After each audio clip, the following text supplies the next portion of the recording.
Okay, our first exercise today has to deal with being given a phrase and understanding what the model looks like. So let's go ahead and start. This is where we're going to get to start gluing. So our first model that we want you to put on your sheet is one that has the N with the 4 underneath of it. So who thinks they know the phrase that went with it? So? A number added to 4. No. Liam? Did you do that one? Okay, Gian? 4 less than a number. 4 less than a number. There we go. So that is your first set to glue on that first line. Now is when you start gluing. I will say good job, guys. I didn't see anybody that started gluing before we told you to. Thank you for that. Okay, our second model is the 3 with the 2 X's below it. Who thinks they know the phrase that goes with that one? David?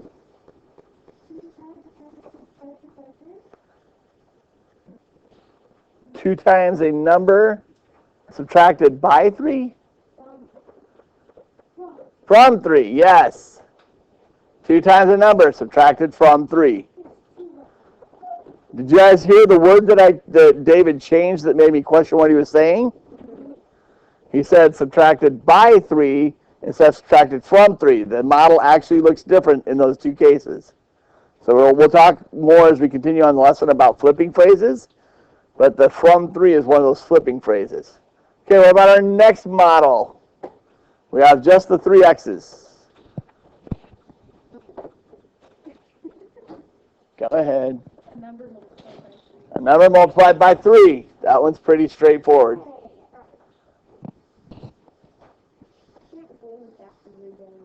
That's okay. We're going to give you a chance to finish the gluing after we do these. Okay, what about our next one? We have the 2 first and then the 3 M's afterwards.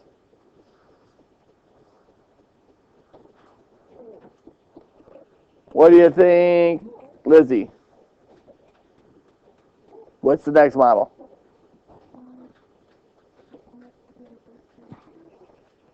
Sum of 2 and 3 times a number. Because when we put them side by side, we're just talking about adding or sum. Then our next one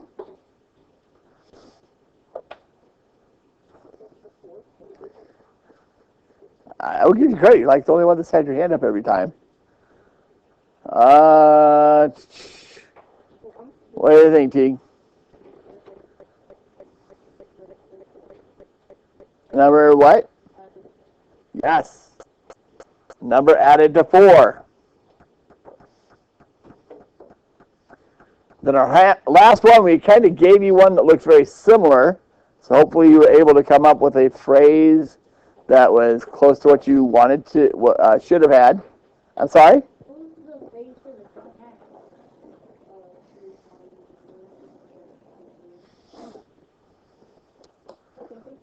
Got it, Olivia. A number added to 6. I like that a lot, actually, even more than the answer that's up here. I don't like this one, the sum of a number and 6, because from the way this reads, the number should have gone first and 6 after. But because of community property of addition, we can't actually do it either way. So I actually liked Olivia's answer better on that one. Lydia, thank you. Okay. So let's talk about some of the vocabulary, because as we just noted once again, math vocabulary is very important. You guys just did a post-test on Module 3. I cannot even express the number of students who asked Ms. McShann or I, what's an integer? What's a rational number?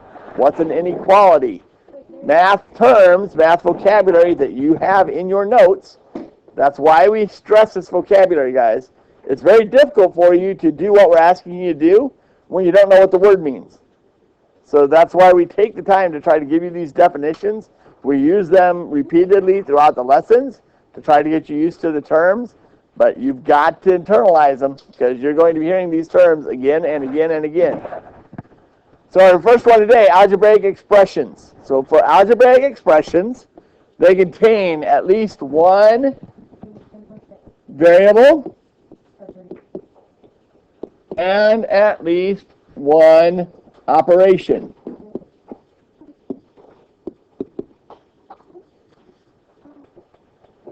Okay? It's algebraic because it has variables in it. It's an expression because it has an operation. Do you know what's missing in this? What does an algebraic expression not have? Thank you. Well done, Devin. It doesn't have an equal sign. Okay? If we throw an equal sign, then what does it become? An equation.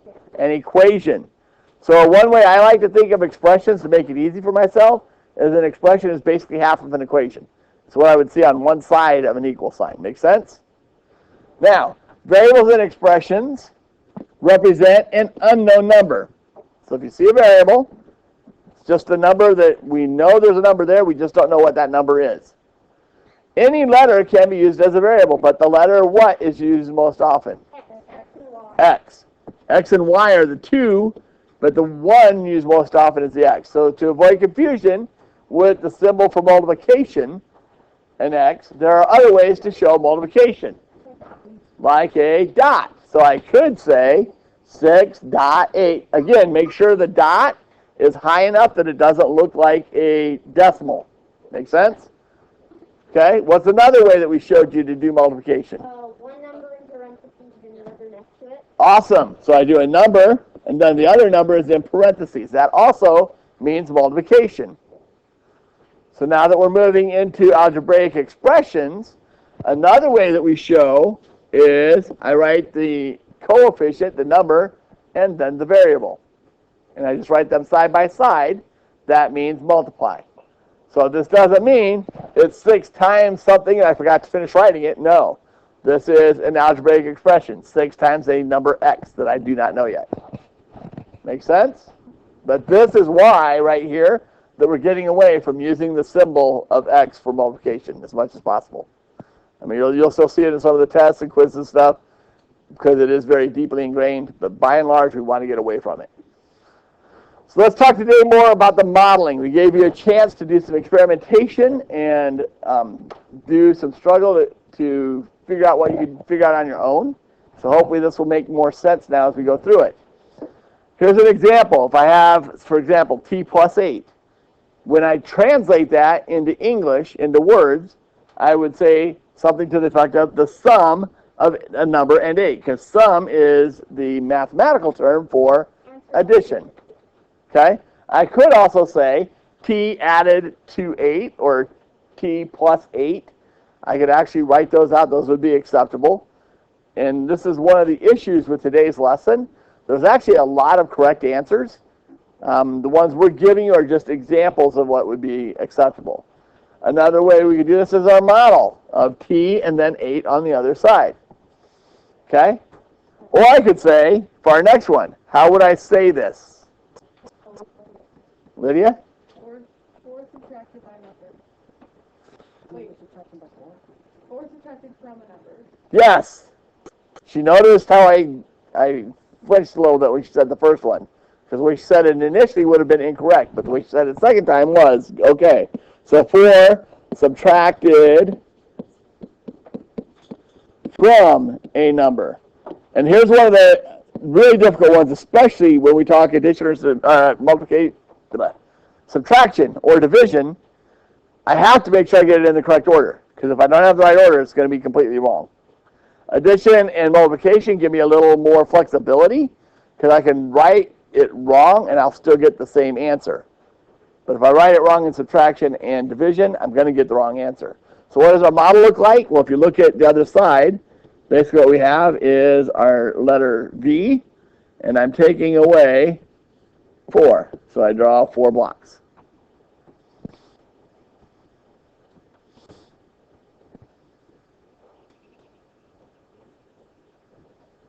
Okay, our next one. What's happening in number 3? How would I say that one? So, multiplied by a number. Okay? So 5 multiplied by a number. Now, if I wanted to make sure that they specifically use W, I could have said 5 multiplied by W or by the number W or the variable W or any of those would have been good. So how do what? It is a number. It is a number, but it's also a letter. It is, but it represents a number. We're speaking math today, not English. Yes. Technically, we're doing both. We're translating math to English and English to math. Today is really about translation. So for those of you that missed our initial slide, let me just go back real quick. Today what we're doing, learning to write expressions so I can translate from English to math. That's really what today is about. And technically, we probably could have put both of those, English to math and math to English. How will you know you got it? If you write the math in the correct order. Okay? So that's really where our focus is today, is doing these translation exercises. And doing a lot of modeling as well today. So how would I do 5W as a model? You can flip your sheet over to what you just glued. It'll give you some clues as well. See it, Solo? So what would I do?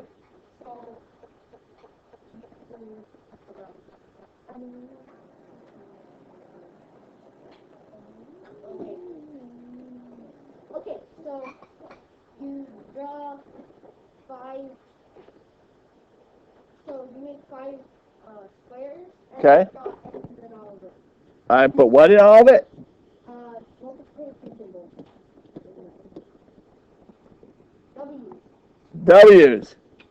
Not X's, because my variable wasn't X, it was W in this case. Make sense? What about our last one? Now, we don't have an example of this one from the other side. So what do you think this one means? What's the operation we didn't do on the other side? Here, there's your hint. Devin? C divided by 3. Doesn't matter which way I write it? Yeah. Absolutely. Okay? So we haven't given you a model example, so I'm going to do this model for you. Basically, all we do is our box with C, and then I do my 3 boxes underneath because it's being divided by 3, and I circle it. So that is C divided by 3.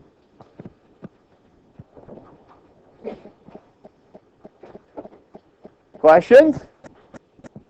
You guys feel like you're starting to get a handle on it? Yeah. Good, because we're going to give you 5 minutes to finish the rest of the sheet.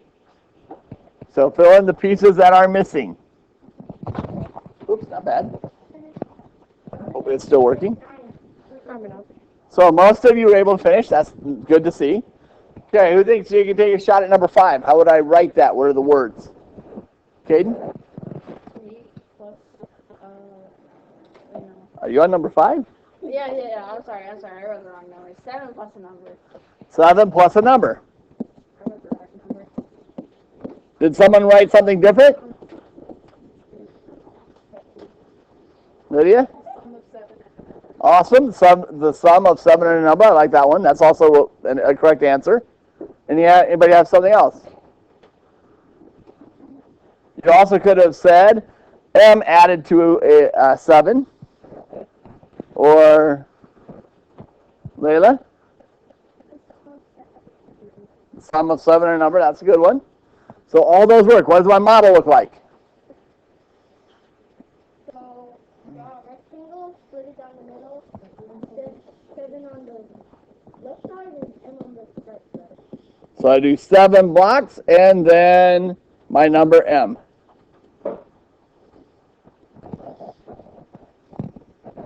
I'm trying.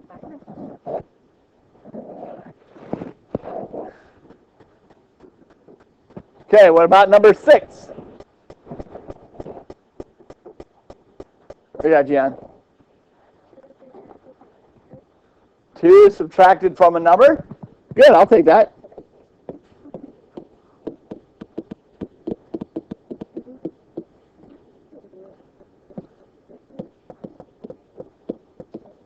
Okay, what about for the actual expression? How did you write it? So? Lydia? B minus 2. And yes, it matters. 2 minus B is going to get me a completely different answer. What about for number 7? I'll be honest, 7 is a trickier one for me. Caden? P plus 43. Good, I agree with that. What about for the words? Solo? The sum of a number and 43. Okay. The sum of a number and 43. Could I say the sum of 43 and a number? Yes. I could, but I would. That one makes my skin crawl because it's not as mathematically accurate as what our model says. Does sound wrong. Like when you look at it and then say it, it sounds so wrong. Yeah. I'm totally with you on that. Okay. What about for number 8?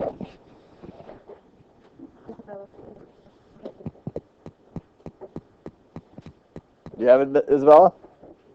Number 8? M divided by 4?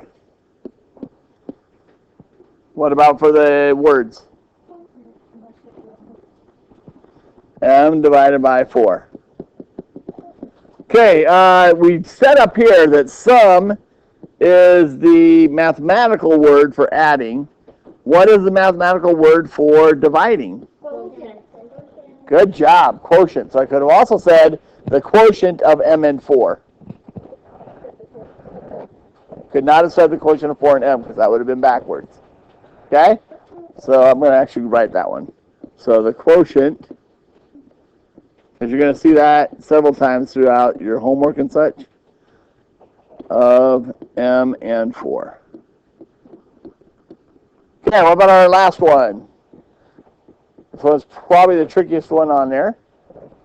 You think you got it, Devin? Yeah. I said W multiplied by 3 plus 3. Ooh. W multiplied by 3 plus 3? And do you know punctuation or anything in there? So I'm going to write what you said. W multiplied by 3 plus 3, right? Oh, wait, by 3, comma plus 3. Now you understand why I asked about punctuation? Yes. Does that make a difference? Yes, it does. Because if you did it the way I said it, would be 6 times W. Yes. Sean? Instead of W. Where would you add the punctuation and the sum of 3 and W multiplied by 3? The sum of 3 and W multiplied by 3? The sum of 3 and W. Let's actually break that one down for a second. So you said the sum of 3 and W multiplied by 3. Okay, hold on. Let's just pretend for instance that No, let's I actually really like this. Sean, now you're looking a little perplexed. What's wrong? Do you see an issue with what you written? I'm just wondering if there is punctuation.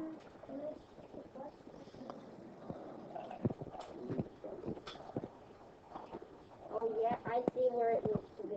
Yes. You see where it needs to be? Yep. Where? It needs to be after W. Okay. If I put it after W, No, that wouldn't be right. You can't do this. That's not, yeah, that's not how that works. Yeah, I think someone's actually wrong there. You put comma after 3. okay? So, there's a couple different ways you could fix this one, but as it's written, you really can't add punctuation to this one that's going to make it correct. The closest you could get would be putting a comma here, which grammatically is still not correct. So the sum of 3 and W multiplied by 3. Because now basically what's happening, guys, is that punctuation is forcing what? Forcing you. Wait, the punctuation is basically a grouping symbol. Good. The punctuation gives us grouping symbols to force order of operations, saying that I need to do W multiplied by 3 first, and then add 3, because that's telling me where my sum is, right?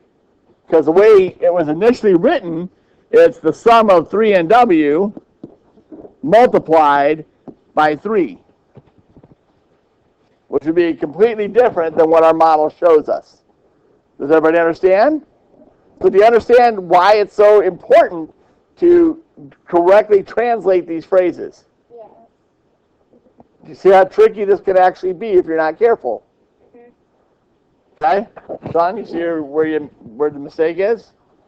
And the additional part is, had you said if I change this and said the sum of W multiplied by 3 and 3, now it would actually be okay.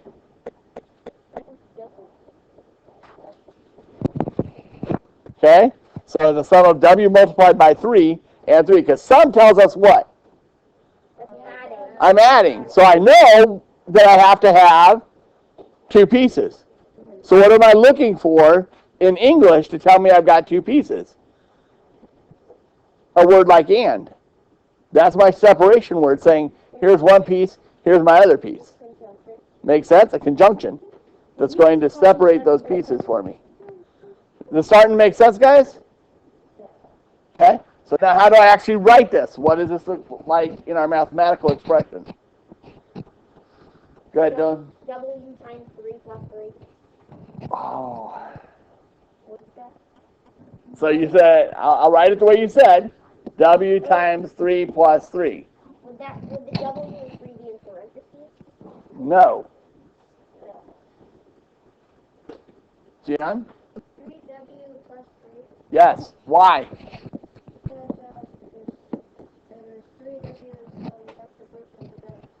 Because if I did W times 3, remember we had that whole discussion about how we write multiplication? To model this, how many 3's would I actually put together to do W times 3? I don't know. So can I model that? No, I can't model that. That's why when I write it, I have to do the coefficient first. Okay, we'll finish up when you guys get back. People that listen to directions to open in your new module. Okay, new modules, page 39. And we are in module 4, so it's the very first page 39. You'll again see 3 to page 39s in this module. Should say 6.4 in the top right and 39 down on the bottom. Wasn't this homework? No? Why does it say homework? Because it's not. It says homework. But we changed it. Okay, the first thing we're going to do, create a bar diagram. That's our task, to show 3 plus 5. So if I'm going to do this, first we do our 3, and then I do 5. Pretty easy, right? Is that the way you do the bar diagrams with the individuals, Miss McCann? Yes. Okay. So how would this look if we were asked to show 5 plus 3?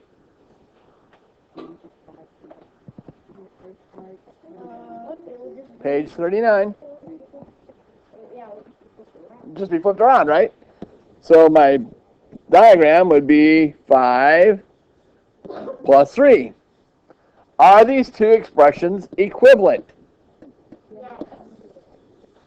Why?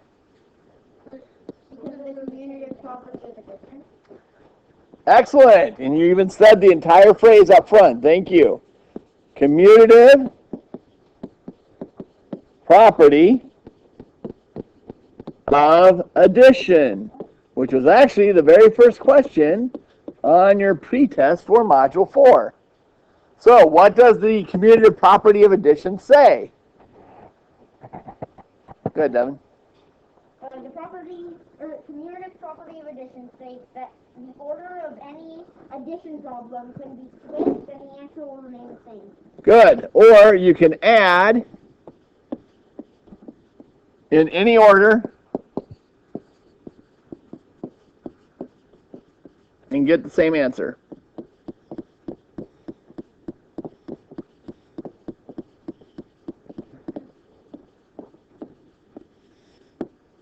So for an example here, we could say 5 plus 3 is the same as 3 plus 5.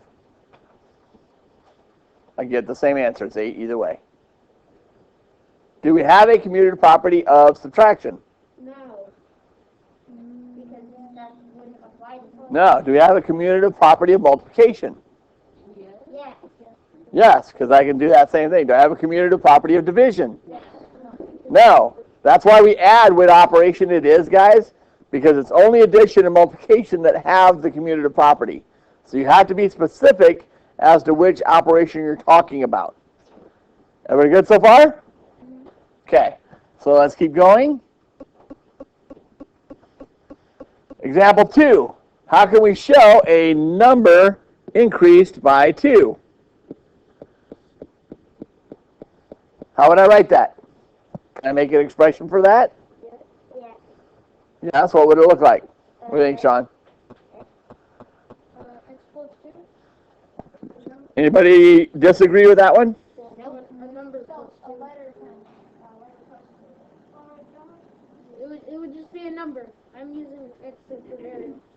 Could I use any letter I wanted to? Yeah. Yeah, but most commonly we use X. That's why we get away from that with the multiplication. Can I prove this using a model? Can I do a model of this? Yeah. Yep, what will a model look like? It'd be a bar diagram and then just divide it in half.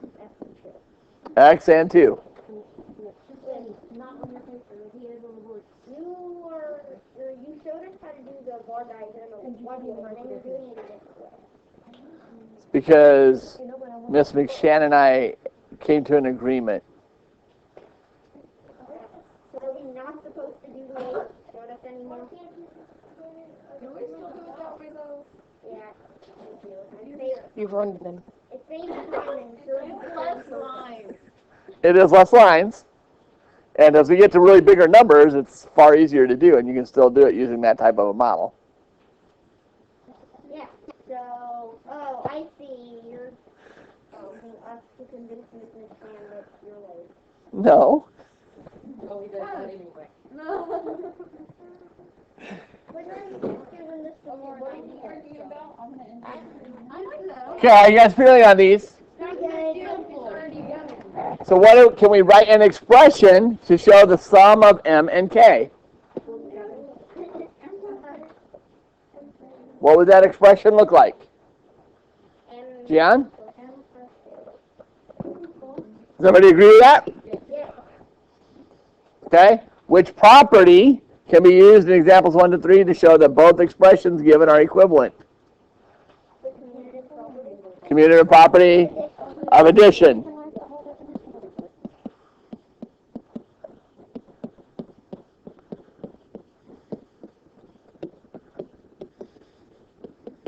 So that is the property that will be using a lot. Excuse me. Our next one. Can we show 10 minus 6? How can we show, 10 minus 6? First, draw a bar diagram to model this expression. So what is our bar diagram going to look like? Isn't that the one with the big number on top and then a line leading down to the one below it? Okay. So I do 10 with a line coming down to 6. I had to do it with the line too late because I already put the number in it. Yeah, same here. I mean, it's so much easier. Yeah, I can prove it's just a number instead of drawing so many lines. The one advantage to the lines, guys, though, is this actually gives you a better idea spatially of exactly how much is being taken away. If the boxes look identical, then you don't get as much of the relational aspect between the two. But what if you didn't use the sector? What if you have an estimate of That where still the doesn't help you because they need to both be the same. Yeah, that would be worse than the one for one. Yes? Question? Doesn't the numbers in the box though have more pros than cons? Yeah, it does. It really does. I don't know why you guys keep talking about this. It's so much easier. Wait, which one is your I'm not saying one way or the other. Okay, what expression would represent this model? So how can I take this model and now write an expression for it?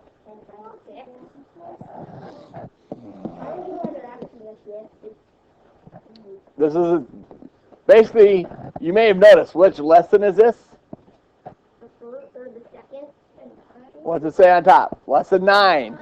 So what we did in the first 45 minutes of class is the first 8 chapters of this module.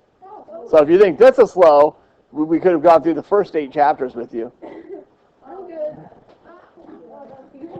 Now, could we also use 6 minus 10? No. Why not?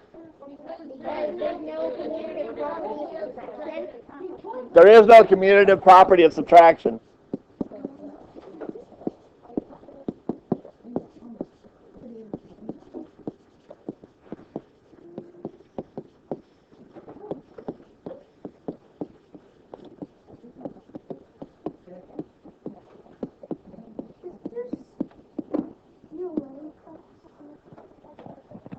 Not ELA class, but again, the language of mathematics is very important. You need to understand the vocabulary.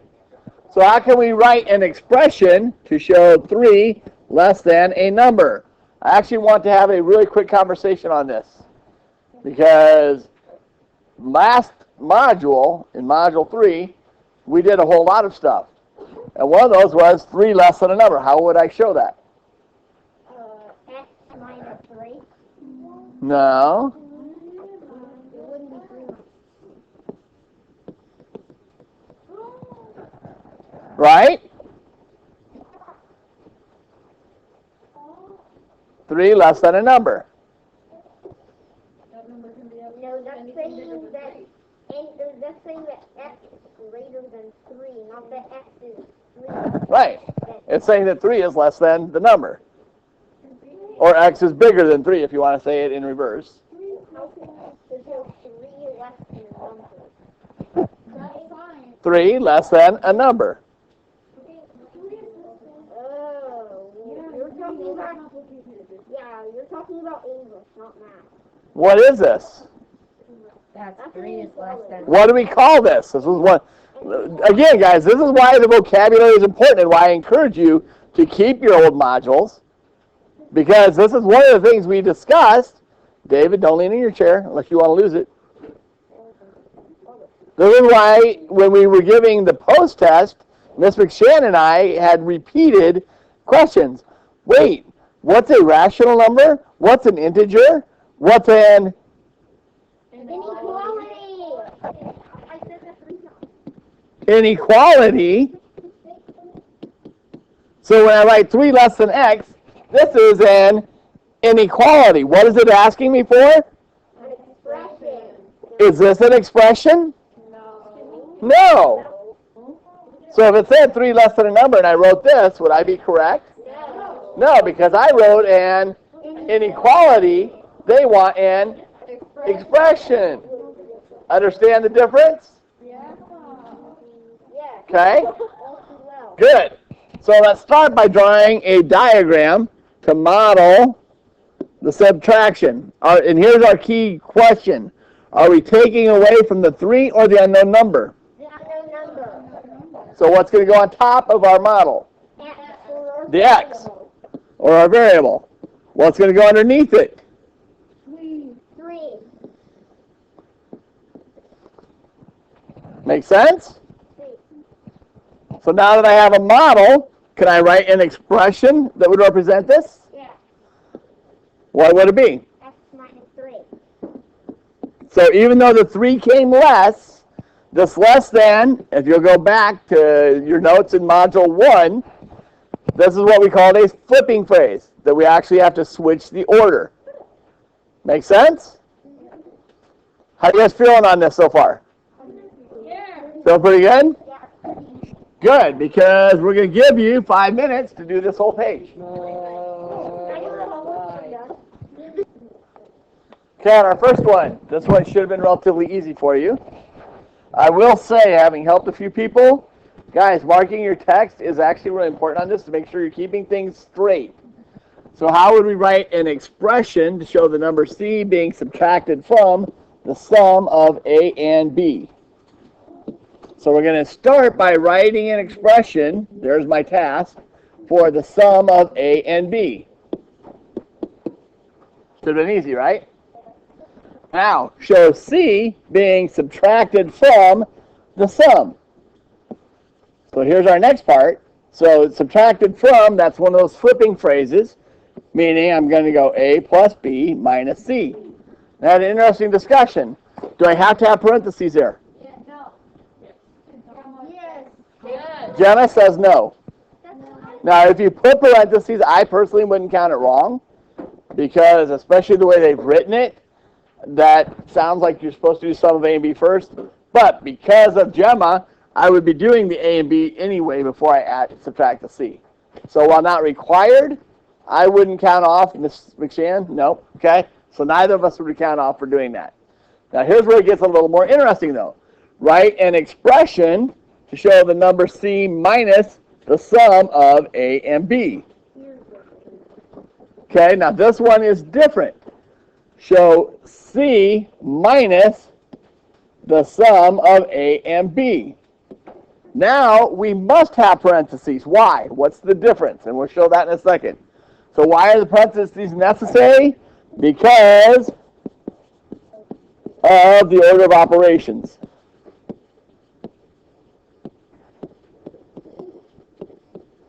That's going to force us to do what we need to first, which is find that C, the sum of A and B.